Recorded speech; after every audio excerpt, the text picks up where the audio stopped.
Hi guys, this is Eric Cressy. I want to take you through 3 warm-up drills that I actually really disagree with that I see from a lot of our young pitchers today. And I think the problem with that is they think in terms of gross movements too much and they don't really think about how the joint works. So the 3 that we're going to talk about today really are with respect to the shoulder.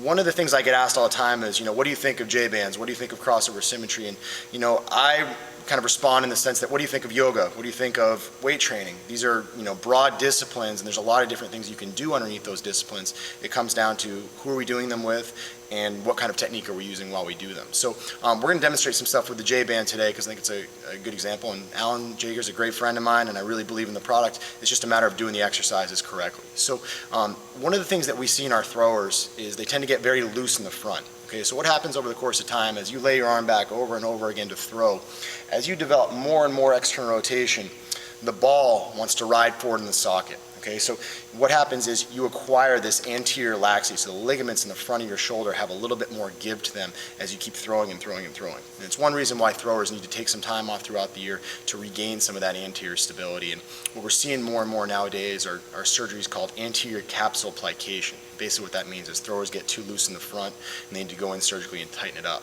One of the problems, though, is in addition to throwing, stretching somebody into external rotation or into extension can create more glide forward of the ball in the socket. So beyond just what we acquire from throwing, we can create more from our training. So we need to be really cautious about whether we stretch the shoulder at all, and if we do, how we actually do it. So I think you should never stretch a shoulder into external rotation. I think you should never stretch a shoulder into humeral extension. Okay? So at the end of the day, keeping a shoulder healthy is all about maintaining the ball and its congruency with the socket. So some of the stuff that I see when we walk out to the fields is, we'll see guys that'll grab their bands and then they'll just pull back into extension, right? So as I take my arms back behind my body, the ball rides forward in the socket and I create some laxity in the front. So stay away from anything behind your body when you're stretching. Likewise, coming up and doing a lot of stuff here is not going to be good for you. Why? First off, it's going to crank on that shoulder into external rotation and create more of that anterior instability if you're not really careful on how you position. But second, we're actually creating a lot more medial elbow stress. So we're creating what's called valgus stress. And what you'll see with a lot of throwers is they may have more of what we call a valgus carrying angle on their throwing side, meaning that elbow will kind of shape more of a triangle when it comes in. And that can be a risk factor for UCL injuries and other medial elbow pain. So we don't want to do anything that's going to exacerbate that, right? We get enough of that from throwing. So we want to make sure that our pre-throwing stuff is really tailored to our needs, right? So if we're really, really loose, we need to focus on getting more stable. If we're really tight, we need to use mobility exercises, but we need to do them correctly. Now going back to that external rotation variation, if we're talking about creating that position anyway, think about what happens if I get out here and I'm not aware of my core posture, right? If I slip up to extension there, think about what happens to my shoulder blades, right? So I may glide down with my shoulder blades. And we've already talked about how the external rotation component may change where the ball sits in the socket.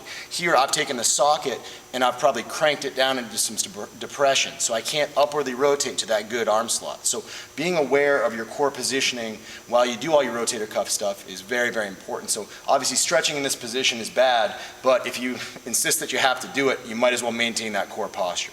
So spinning it around, what are some things that you can do instead? Basic rotator cuff stuff, where you might be in a split stance, and all you're going to do is you're going to work on maintaining that congruency of the ball and socket. What you'll notice as I go through this, there's no forward head posture. There's no big arch, right? It's just the ball moving on the socket instead of me cranking into lumbar extension. So what we see from a lot of the guys nowadays are things like this, okay? That's not doing anything for you. Focus on moving correctly through your core first because it's going to put you in a position to put your shoulder blade on the right spot in your rib cage, and in turn that ball and socket congruency is going to be much better off. But recap, don't stretch that shoulder in the front by going into external rotation or extension with your band work, and also make sure that as you're doing your rotator cuff stuff, don't slip into extension at your low back. Keep a neutral spine and work ball on socket rotation, and you'll find that you don't actually have as much external rotation as you really think.